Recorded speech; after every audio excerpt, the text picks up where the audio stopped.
Alaikum. Welcome back to my YouTube channel.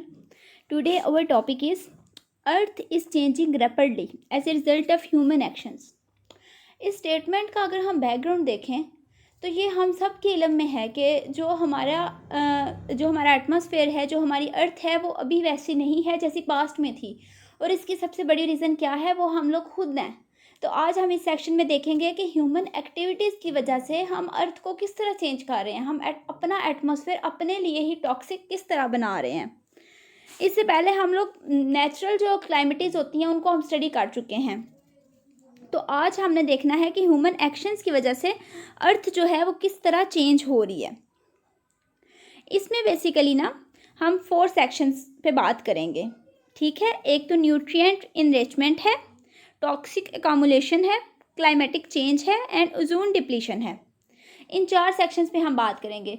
लेकिन सबसे पहले आपको ये बात माइंड में रखनी चाहिए कि जो अर्थ का अभी एटमॉस्फेयर है और यहाँ पे जो स्पीशीज सर्वाइव कर रही हैं, ऐसा बिल्कुल भी हम इसको प्रेडिक्ट नहीं कर सकते कि नेक्स्ट 10 to 15 to 50 ईयर्स तक यही इन्वायरमेंट होगा और ये अभी जो हैबिटेट है, जो स्पीशीज़ के लिए जो अभी कंडीशंस हैं, ये परसिस्ट करेंगी तब तक। ऐसा हम बिल्कुल नहीं कह सकते। और इसकी सबसे बड़ी वजह क्या है? ह्यूमन एक्टिविटीज़ हैं। ऐसा पॉसिबल है, बल्कि ये बहुत ज़्यादा कह लें कि चांसेस इंक्रीज़ हो रहे हैं कि जो अभी हैबिटेट जिन स्पीशीज़ के लिए सूटेबल है, फ्यूचर में ऐसा नहीं होगा और अल्टीमेटली क्या होगा, वो स्पीशीज़ जो है वो एक्सटिंक्ट हो जाएंगी। इस तरह ह्यूमन एक्टिविटीज़ जो हैं वो खुद जो अपना एटमॉस्फेयर है उसको ख़राब कर रहे हैं और स्पीशीज़ को एक्सटिंक्शन की तरफ धकेल रहे हैं।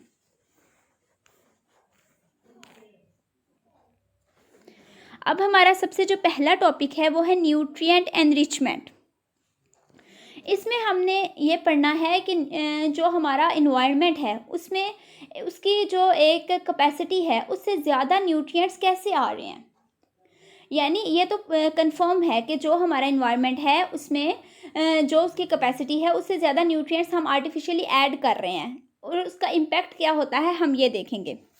अब ह्यूमन एक्टिविटीज़ की वजह से क्या होता है कि न्यूट्रिएंट्स एक पार्ट से रिमूव करके हम दूसरे पार्ट में ऐड कर देते हैं। यानी हम बायोस्फीयर के एक एरिया से न्यूट्रिएंट्स को रिमूव कर रहे हैं और दूसरे एरिया में ऐड कर रहे हैं।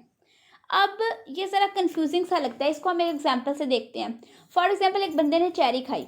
चेरी पहले किधर थी? सॉइल में थी। तो न्यूट्रिएंट्स कहाँ पे थे? सॉइल में। जब उस बंदे ने चेरी खा ली, न्यूट्रिएंट्स कहाँ पे आ गए? ह्यूमन में, ठीक है। फिर वेस्ट के थ्रू वो रिलीज़ हुए और वेस्ट को हमने डाल दिया किसी रिवर में, ठीक है। तो न्यूट्रिएंट्स कहाँ पे चले गए? रिवर में। यानी एक एटमॉस्फेयर से ह्यूमन एक्टिविटीज़ जो है वो एक बायोस्फीयर से न्यूट्रिएंट्स को रिमूव कर देती हैं और दूसरे बायोस्फीयर में। इसके अलावा हमारे पास इसकी एक एग्जांपल है फार्मिंग। फार्मिंग जो है ना वो ह्यूमन एक्टिविटीज़ कह लें कि सबसे मेजर वे है ह्यूमन एक्टिविटीज़ के थ्रू एटमॉस्फेयर को चेंज करने का। हम क्या करते हैं? न्यूट्रिएंट्स ऐड कर देते हैं। स्पेसिफिकली हम नाइट्रोजन ऐड करते हैं। नाइट्रोजन ऑलरेडी हमारे एटमॉस्फेयर में 79% है, हम और नाइट्रोजन ऐड कर रहे हैं। नाइट्रोजनस फर्टिलाइजर्स हम प्रोवाइड करते हैं ना क्रॉप्स वगैरह को, तो हम और फर्टिलाइजर्स ऐड कर रहे हैं। अच्छा, हमने फर्टिलाइजर्स कहाँ पे अप्लाई किए? सॉइल में। सॉइल के बाद हमने क्रॉप को कट कर लिया, फर्टिलाइजर्स कहाँ पे चले गए? क्रॉप में, उस एरिया से ख़त्म हो गए, ठीक है। अच्छा, अब ये भी एरिया टू एरिया वेरी करता है कि हमने कब न्यूट्रिएंट्स ऐड करने हैं, ठीक हो गया। इसको हम एक एग्जांपल से समझते हैं।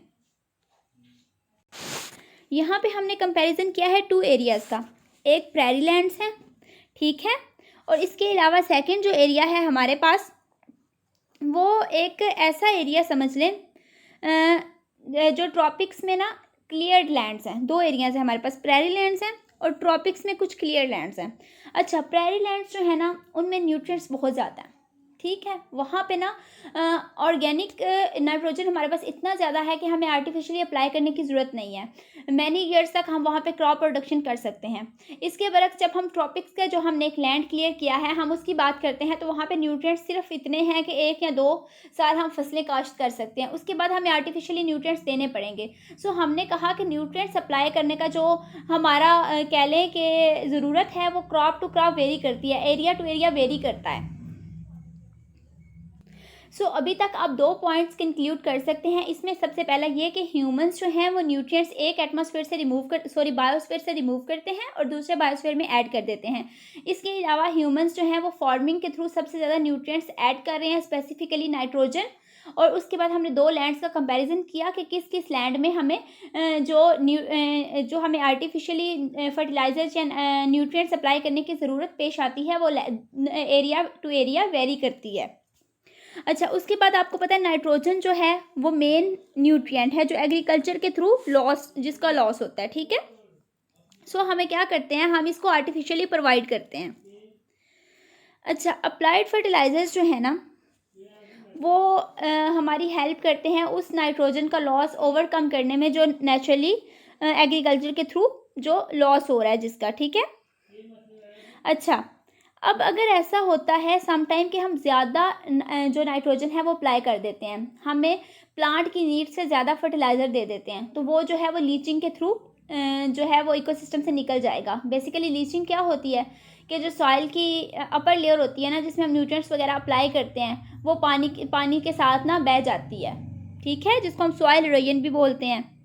सो थर्ड हमारा पॉइंट क्या था कि नाइट्रोजन जो है वो मेन न्यूट्रिएंट है जो जिसका लॉस होता है एग्रीकल्चर के थ्रू, और उसको हम आर्टिफिशियली ऐड करते हैं। लेकिन अगर हम आर्टिफिशियली ज़्यादा ऐड कर दें तो हमारा जो नाइट्रोजन है वो रिमूव हो जाता है।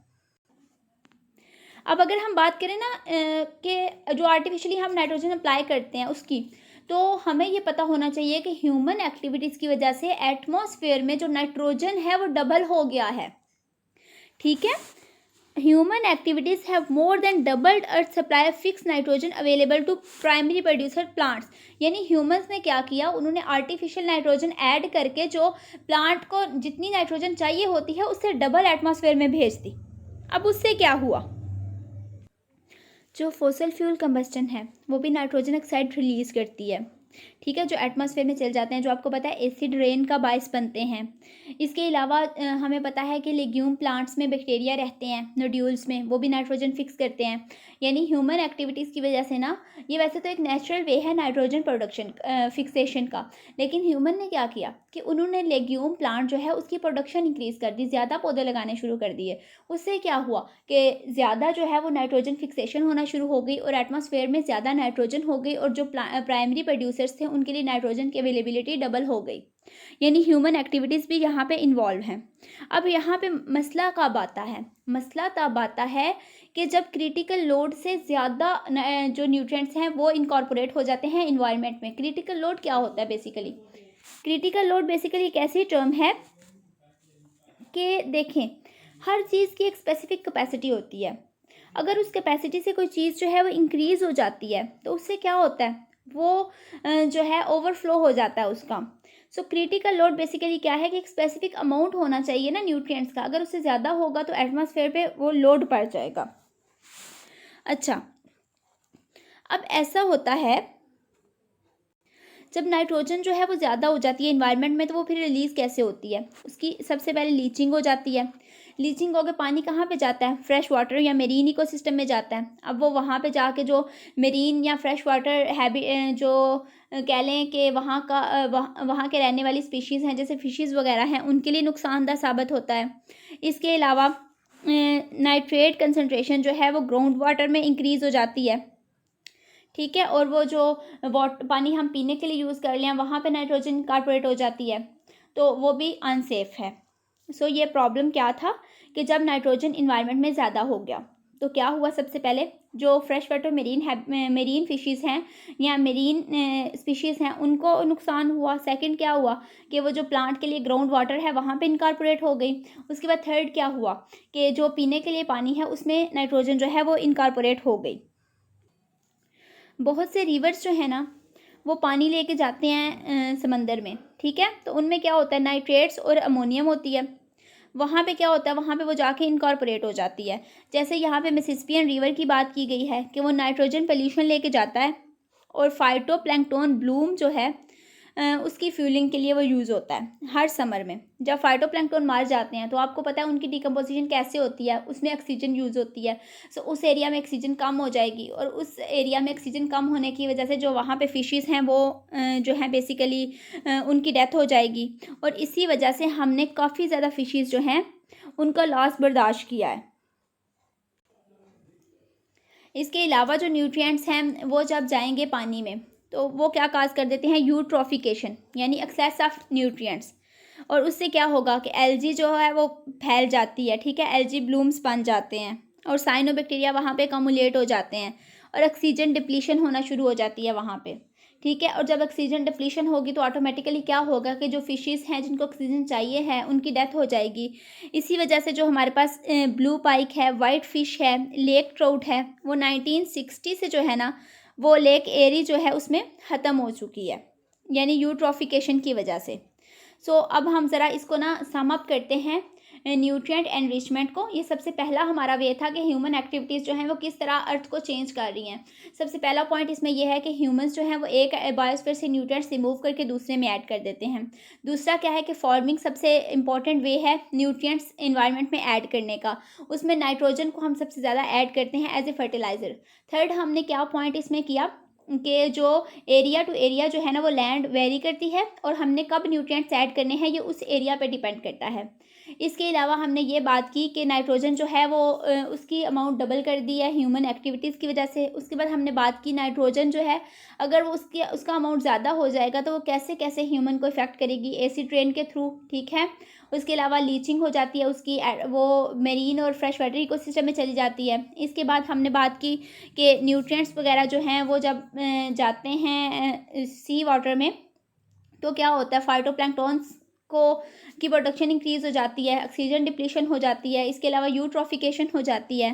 तो ये सारे पॉइंट्स जो हैं ये न्यूट्रिएंट अकोमोडेशन में, न्यूट्रिएंट एनरिचमेंट में आ जाते हैं। यहाँ पे देखिए आपको नज़र आ रहा है ये फाइटोप्लैंक्टन ब्लूम है, ठीक है, जो नाइट्रोजन पोल्यूशन की वजह से मिसिसिपियन जो रिवर है वहाँ पे आ रहा है। अच्छा, रेड और ऑरेंज जोन जो है ना ये बेसिकली बता रहे हैं कि हाई कंसनट्रेशन है फाइटोप्लैंक्टन की।